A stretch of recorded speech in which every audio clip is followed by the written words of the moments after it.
नमस्कार साथियों, मैं वैश गुजर एक बार फिर से प्रगति क्लासेज के YouTube चैनल पर आपका हार्दिक स्वागत करता हूं, अभिनंदन करता हूं।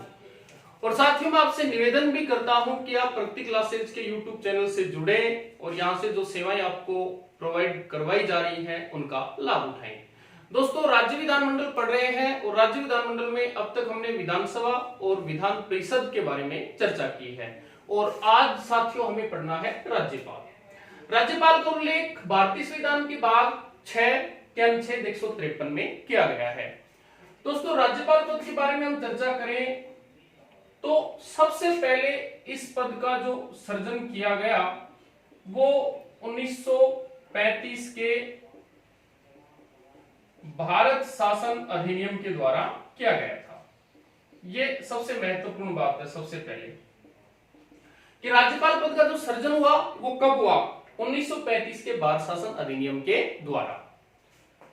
आगे हम चर्चा करें, भारत का जो मूल संविधान था उसमें यह व्यवस्था की गई थी कि एक राज्य और उसके लिए एक राज्यपाल। दोस्तों, है तो आज भी यही व्यवस्था, एक राज्य एक राज्यपाल, परंतु 7वां संशोधन और 7वां जो संशोधन हुआ वो हुआ अपना 1956 में।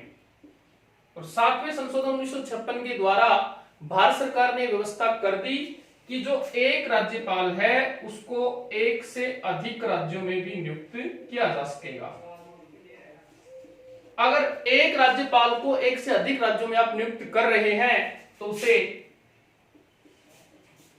कार्यवाहक राज्यपाल के नाम से जाना जाएगा। तो इस चीज का विशेष ध्यान रखना। कार्यवाहक राज्यपाल या एक राज्यपाल को दूसरे राज्य का पदभार देने की जो व्यवस्था की गई थी वो 7वें संशोधन 1956 के द्वारा की गई थी। दोस्तों, हम चर्चा करें राज्यपाल के बारे में आगे तो नियुक्ति के बाद में शपथ, त्यागपत्र, कार्यकाल, वेतन। नियुक्ति, शपथ, त्यागपत्र, कार्यकाल और वेतन, इनके बारे में हम चर्चा करेंगे। सबसे पहले नियुक्ति। राज्यपाल अगर किसी भी राज्य में नियुक्त किया जा रहा है तो उसकी नियुक्ति कर रहा है भारत का राष्ट्रपति। शपथ, दोस्तों ध्यान रखना, ये जो राज्यपाल होता है उसको उच्च न्यायालय का जो मुख्य न्यायाधीश होता है, चीफ जस्टिस, उसके द्वारा शपथ दिलाई जाती है। तो उच्च न्यायालय का मुख्य न्यायाधीश हो गया। इसके अलावा हम चर्चा करें त्यागपत्र, राष्ट्रपति को सौंपता है। नियुक्ति राष्ट्रपति, त्यागपत्र भी राष्ट्रपति को सौंपता है। कार्यकाल 5 वर्ष। पर यहां एक चीज ध्यान रखनी है कि राज्यपाल होता है वो राष्ट्रपति के प्रसाद पर्यंत ही अपने पद पर बना रह सकता है। तो राष्ट्रपति के प्रसाद पर्यंत पद पर बना रह सकता है। कार्यकाल वैसे उसका 5 वर्ष फिक्स किया गया है। और दोस्तों, वेतन की हम बात करें तो 3.5 लाख यानी 3.5 लाख रुपए प्रति माह राज्यपाल को वेतन प्राप्त होता है। पहले जो राज्यपाल का वेतन था वो केवल 1,10,000 था, जिसको बढ़ा करके 3.5 लाख कर दिया गया है। साथियों, हम इस क्रम में आगे चर्चा करें तो राज्यपाल जो है उसके लिए योग्यता, राज्यपाल पद के लिए जो योग्यता फिक्स की गई है उसकी हम चर्चा करें। नंबर 1, वो भारत का नागरिक हो, नागरिक भारत का होना चाहिए। नंबर 2, उसकी उम्र कम से कम 35 वर्ष होनी चाहिए। और नंबर 3, किसी लाभ के पद पर नहीं होना चाहिए। किसी लाभ के पद पर नहीं हो, भारत का नागरिक हो और उम्र कम से कम 35 वर्ष हो, ऐसे किसी भी व्यक्ति को राज्यपाल बनाया जा सकता है। और राज्यपाल की नियुक्ति राष्ट्रपति करता है और जिसको शपथ दिलाता है उच्च न्यायालय का मुख्य न्यायाधीश। और राज्यपाल अपना त्यागपत्र राष्ट्रपति को सौंपता है, इसका कार्यकाल 5 वर्ष होता है और राज्यपाल को 3.5 लाख रुपए प्रति माह वेतन प्राप्त होता है। साथियों, राज्यपाल के संदर्भ में चर्चा करें तो भारत की प्रथम महिला राज्यपाल पूछा जाता है। पहली बार महिला राज्यपाल भारत की किस राज्य में बनी? यूपी में बनी, जिसका नाम था सरोजनी नायडू। तो इस चीज का आप ध्यान रखना, सरोजनी नायडू को भारत की प्रथम महिला राज्यपाल बनने का गौरव प्राप्त है और उन्हें उत्तर प्रदेश की राज्यपाल बनाया गया था। दोस्तों इस क्रम में हम आगे चलें तो दो केंद्र शासित प्रदेश, एक दिल्ली और दूसरा पांडिचेरी। दिल्ली और पांडिचेरी जो है ये केंद्र शासित प्रदेश हैं, इनमें राज्यपाल नहीं उप राज्यपाल बनाए जाते हैं। ध्यान रखना, इनमें उपराज्यपाल बनाए जाते हैं और भारतीय संविधान ने इन उपराज्यपालों को कुछ विशेष अधिकार दिए हैं और ये विशेष अधिकार जो दिए हैं इस कारण वो प्रशासन में दखल अंदाजी का कार्य करते हैं। तो दोस्तों दोबारा चर्चा करें, दिल्ली और पांडिचेरी जो केंद्र शासित प्रदेश हैं इनमें राज्यपाल की बजाय उपराज्यपाल बनाए जाते हैं, इस कारण वो प्रशासन में दखल अंदाजी का कार्य करते हैं। साथियों आज हम राज्य विधानमंडल के अंतर्गत राज्यपाल की चर्चा कर रहे हैं और राज्यपाल का उल्लेख भारतीय संविधान के भाग 6 के अनुच्छेद 153 में किया गया है और 7वें संशोधन के द्वारा यह व्यवस्था कर दी गई थी कि एक राज्यपाल एक से अधिक राज्यों में भी नियुक्त किया जा सकेगा, जिसे कार्यवाहक राज्यपाल के नाम से जाना जाएगा। और अब हम चर्चा करेंगे राज्यपाल की शक्तियां एवं अधिकार। राज्यपाल को कौन कौन से अधिकार एवं पावर प्राप्त होते हैं? दोस्तों कहने की बात तो यह है कि संविधान ने सारी शक्तियां राज्य में राज्यपाल को और केंद्र में राष्ट्रपति को दी हैं, परंतु उनका वास्तविक उपभोग केंद्र में प्रधानमंत्री और राज्यों में मुख्यमंत्री के द्वारा किया जाता है। भारत की जो प्रथम महिला राज्यपाल सरोजनी नायडू थी, उन्होंने राज्यपाल पद के बारे में कहा था कि सोने के पिंजरे में बंद चिड़िया के समान है। अब हम शक्तियों और अधिकारों पर चर्चा करें तो जो राज्यपाल की शक्तियां हैं उनका हम विभाजन करते हैं। सबसे पहले कार्यपालिका शक्तियां, नंबर 2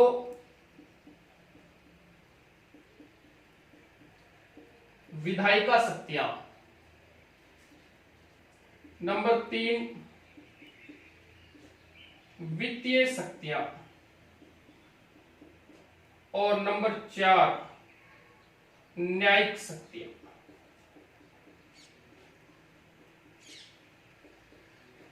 तो दोस्तों ध्यान रहे, राज्यपाल की जो शक्तियां उनको हम 4 भागों में बांटते हैं, कार्यपालिका, विधायिका, वित्तीय एवं न्यायिक। अब हमें एक एक जो पावर है एक एक शक्ति उस पर पढ़ना है। सबसे पहले हम कार्यपालिका शक्तियों के बारे में चर्चा करेंगे कि राज्यपाल के पास कार्यपालिका संबंधी कौन सी शक्ति विद्यमान है या प्राप्त है।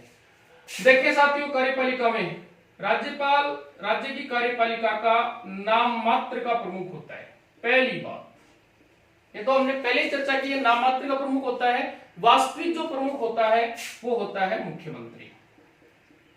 तो पहली चीज आपको ये क्लियर करनी है, वास्तविक जो प्रमुख होता है वो मुख्यमंत्री यानी चीफ मिनिस्टर होता है और संविधान ने सारी शक्तियां राज्यपाल को प्रदान की है, परंतु नाम मात्र का प्रमुख होता है। नंबर 2, राज्यपाल राज्य में जो मुख्यमंत्री है वो तथा उसके जितने भी मंत्री हैं उन सबको शपथ दिलाता है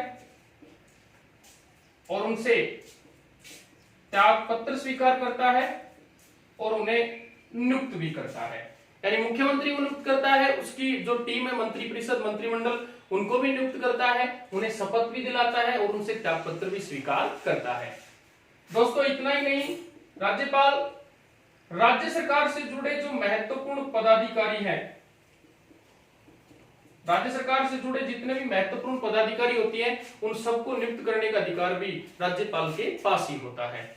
दोस्तों इस क्रम में हम आगे चर्चा करें तो राज्य सरकारों के पास जितने पुरस्कार हैं, राज्य स्तर के जितने भी पुरस्कार हैं, जितने सम्मान हैं, जितनी उपाधियां हैं, वो सब राज्यपाल के द्वारा ही प्रदान की जाती हैं। तो पुरस्कार हो, किसी प्रकार का सम्मान हो या फिर राज्य सरकार के द्वारा दी जाने वाली कोई उपाधि हो, वो सारी पुरस्कार उपाधि और सम्मान राज्यपाल के द्वारा ही प्रदान किए जाते हैं। और नंबर 5 कार्यपालिका शक्तियों में राज्यपाल राज्य के जो विश्वविद्यालय होते हैं, यूनिवर्सिटी, उनका कुलाधिपति होता है।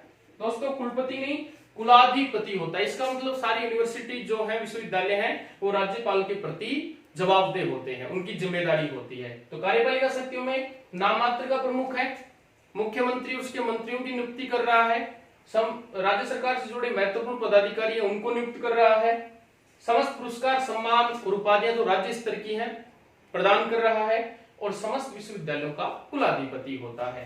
दोस्तों इस कड़ी में हम आगे चर्चा करें तो कार्यपालिका शक्तियों के बाद जो अपनी अगली शक्ति है वो है विधायिका।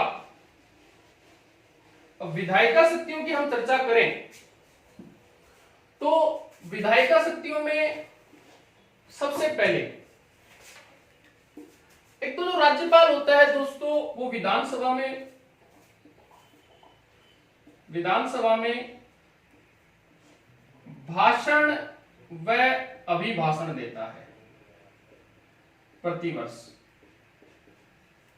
राज्यपाल का जो अभिभाषण है वो राज्य का मंत्रिमंडल तैयार करता है, वो भाषण और अभिभाषण देता है विधानसभा में। पहला पावर तो उसके पास ये होता है।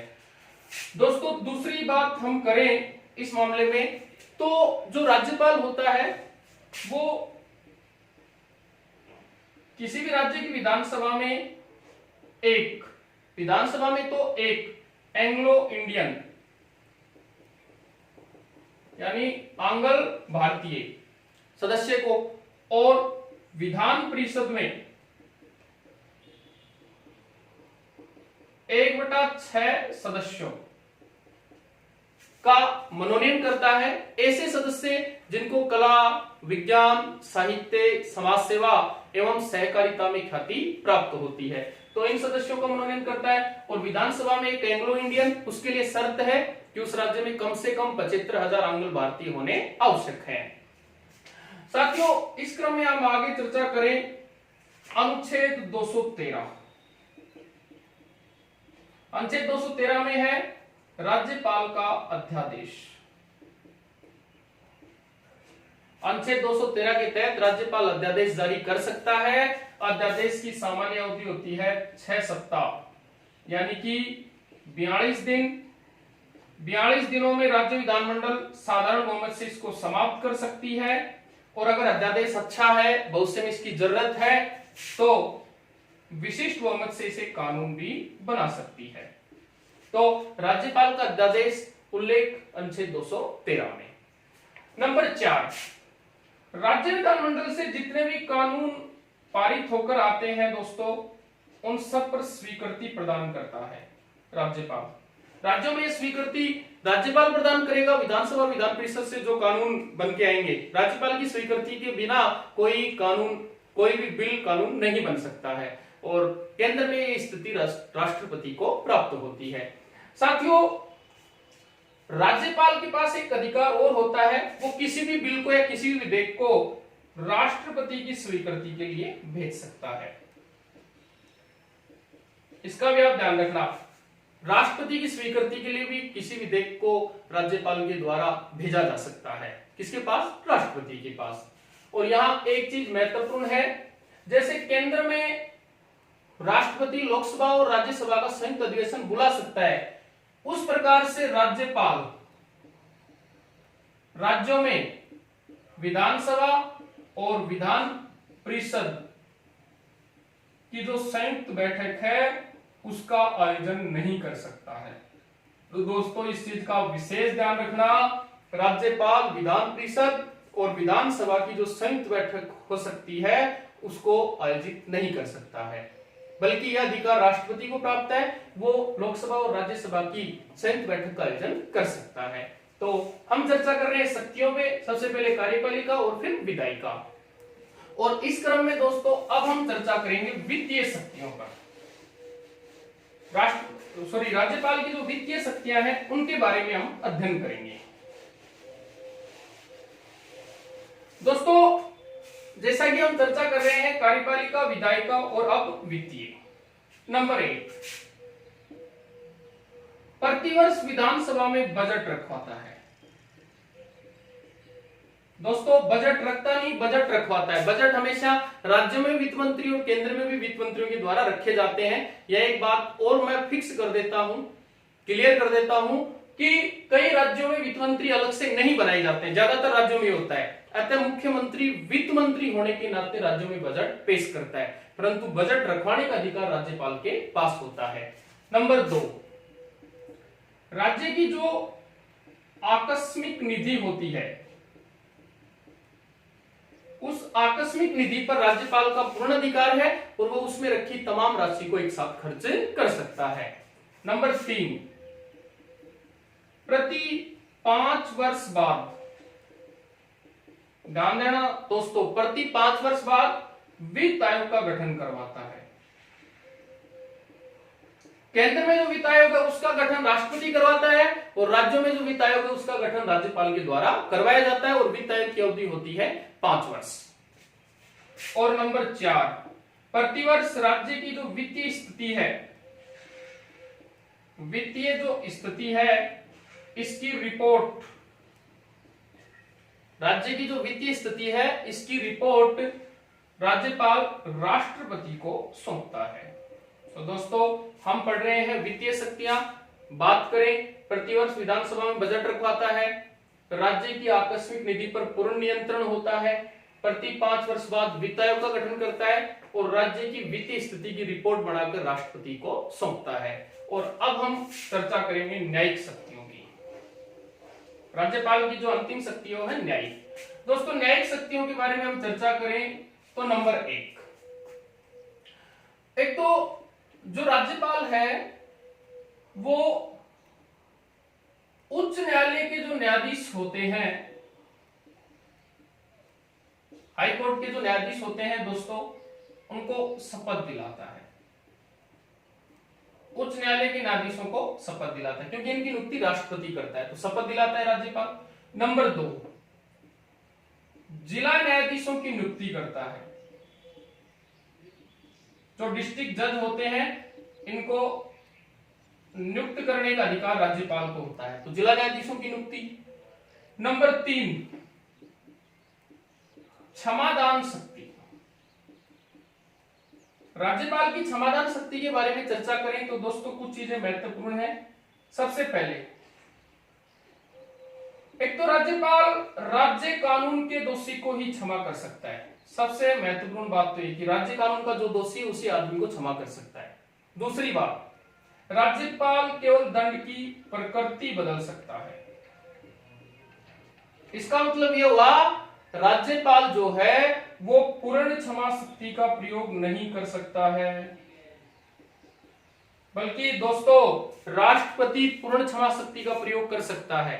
राष्ट्रपति का जो क्षमादान है उसको कहीं भी चुनौती नहीं दी जा सकती है, बल्कि जो राज्यपाल का क्षमादान है उसको राष्ट्रपति के पास चुनौती दी जा सकती है। तो न्यायिक शक्तियों में उच्च न्यायालय के न्यायाधीशों को शपथ, जिला न्यायाधीशों की नियुक्ति और तीसरा क्षमादान की शक्ति।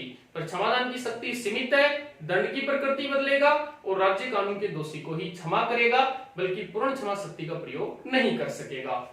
दोस्तों राज्यपाल वाला जो टॉपिक है इसमें हमने राज्यपाल की जो शक्तियां उन पर गहन और विस्तृत चर्चा की है। और इसी क्रम में हम अगर थोड़ी सी चर्चा करें राजस्थान में राज्यपाल पद के बारे में, तो ये महत्वपूर्ण भी है, परीक्षा उपयोगी भी है। राजस्थान में राज्यपाल पद के बारे में चर्चा की जाए तो पहले यहां एक राज प्रमुख का पद हुआ करता था। राज प्रमुख का पद होता था और राज प्रमुख पद का नवीन संस्करण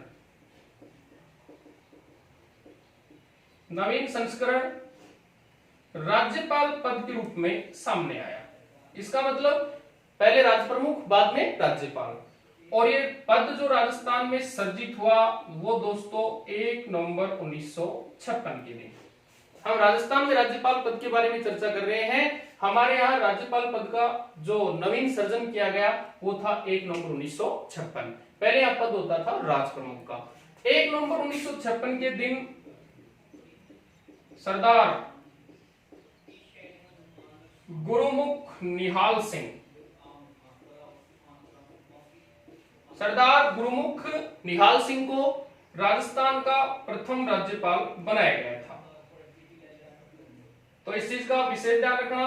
राजस्थान के पहले राज्यपाल बने सरदार गुरमुख निहाल सिंह। कब बने? 1 नवंबर 1956 के दिन। दोस्तों ध्यान रखना, सरदार गुरमुख निहाल सिंह को पद की शपथ राजस्थान के अंतिम राज प्रमुख मानसिंह दित्ते के द्वारा दिलाई गई थी।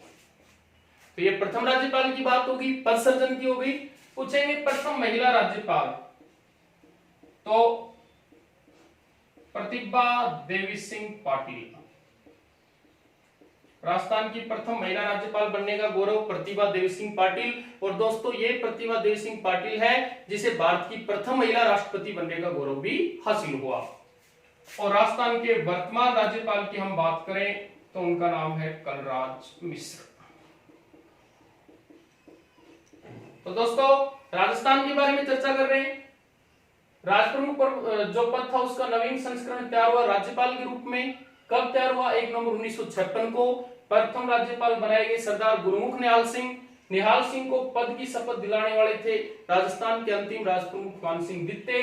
प्रथम महिला राज्यपाल प्रतिभा देवी सिंह पाटिल और वर्तमान राज्यपाल है कलराज मिश्र। साथियों राज्य विधानमंडल में हमने विधानसभा, विधान परिषद और साथ में राज्यपाल के बारे में विस्तृत चर्चा की है। और अब हम इस क्रम में एकमात्र जो पार्ट बचा है राज्य विधानमंडल में वो है मुख्यमंत्री, और मुख्यमंत्री के बारे में चर्चा करेंगे। दोस्तों राज्यपाल के बाद में राज्य विधानमंडल में हम मुख्यमंत्री के ऊपर चर्चा कर रहे हैं।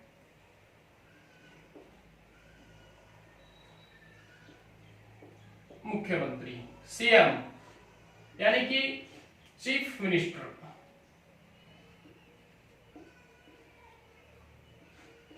मुख्यमंत्री की बात करें तो दोस्तों मुख्यमंत्री का जो उल्लेख है वो भाग 6 और अनुच्छेद 164 में। अनुच्छेद 153 में उल्लेख राज्यपाल का, बल्कि मुख्यमंत्री का उल्लेख अनुच्छेद 164 में और भारतीय संविधान के भाग 6 के अंतर्गत है। दोस्तों मुख्यमंत्री के बारे में चर्चा करें तो सबसे पहले नियुक्ति, शपथ, त्यागपत्र, कार्यकाल और योग्यता। नियुक्ति राज्यपाल, शपथ भी राज्यपाल, त्यागपत्र राज्यपाल को ही सौंपता है, कार्यकाल 5 वर्ष। पर यहां एक विशेष ध्यान रखना है, जब तक विधानसभा में बहुमत प्राप्त है।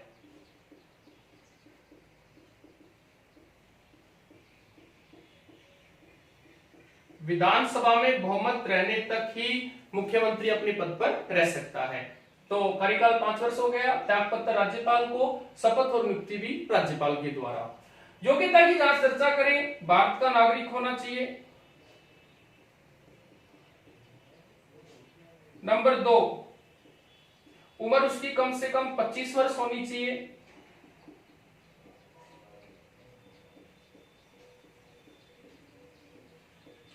किसी लाभ के पद पर नहीं होना चाहिए। और नंबर 4 और सबसे महत्वपूर्ण, राज्य विधानमंडल का कोई भी अंग, या तो विधानसभा या फिर विधान परिषद, विधानसभा या विधान परिषद का सदस्य बनने की योग्यता। दोस्तों ध्यान रखना, सदस्य होना चाहिए या नहीं होना चाहिए जरूरी नहीं है, परंतु सदस्य बनने की योग्यता रखता हो, क्योंकि ऐसे भी किसी व्यक्ति को मुख्यमंत्री बनाया जा सकता है जो विधानसभा और विधान परिषद का सदस्य नहीं है। तो चर्चा हो रही है नियुक्ति, शपथ, त्यागपत्र, तीनों राज्यपाल, कार्यकाल 5 वर्ष, योग्यता भारत का नागरिक, उम्र 25 वर्ष और राज्य विधानमंडल के किसी भी सदन का सदस्य बनने की योग्यता रखता हो। आगे हम चर्चा करें, आमतौर पर यह होता है जो मुख्यमंत्री होता है वो विधानसभा में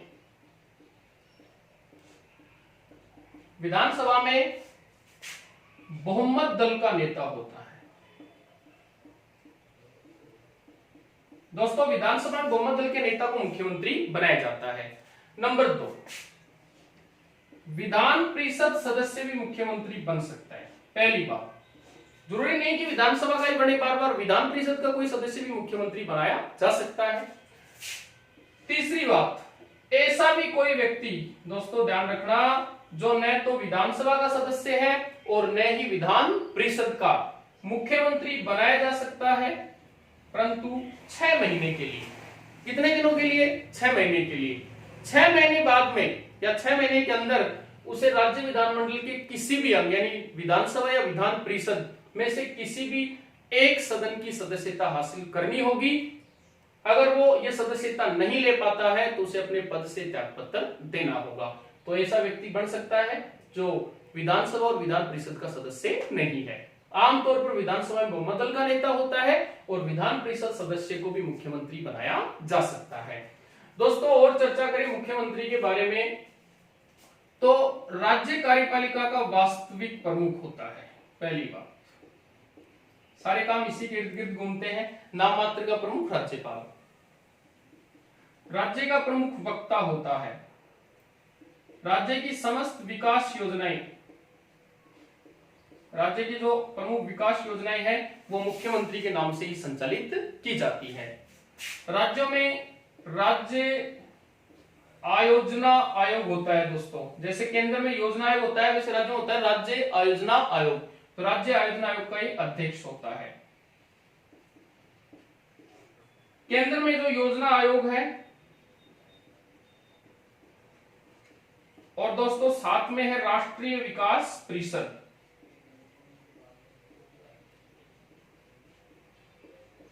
योजना आयोग और राष्ट्रीय विकास परिषद इन दोनों का सदस्य होता है, बल्कि केंद्र में इनका जो अध्यक्ष होता है वो होता है भारत का प्रधानमंत्री। तो दोस्तों इस चीज का विशेष ध्यान रखेंगे। पूछा जाएगा मुख्यमंत्री के कर्तव्यों का उल्लेख, मुख्यमंत्री के जो कर्तव्य हैं उनका उल्लेख। तो मुख्यमंत्री के कर्तव्यों का उल्लेख है अनुच्छेद 167 में। यह महत्वपूर्ण और परीक्षा उपयोगी बात है। मुख्यमंत्री का उल्लेख अनुच्छेद 164 में है, परंतु मुख्यमंत्री के जो कर्तव्य हैं उनका उल्लेख अनुच्छेद 167 में। दोस्तों आज की जो अपनी क्लास थी उसमें हमने राज्यपाल और मुख्यमंत्री के बारे में विस्तृत चर्चा की है। चूंकि हम भारतीय राज्य व्यवस्था के अंतर्गत राज्य विधानमंडल पर चर्चा कर रहे हैं, और अपनी जो अगली क्लास है उसमें हम भारत की न्यायपालिका के बारे में चर्चा करेंगे। आज के लिए इतना ही, बाकी हम अगली क्लास में मिलते हैं। तब तक के लिए आप घर में रहें, सुरक्षित रहें, सतर्क रहें और प्रगति क्लासेज के YouTube चैनल से जुड़कर अपनी पढ़ाई को सुचारू रखें। धन्यवाद।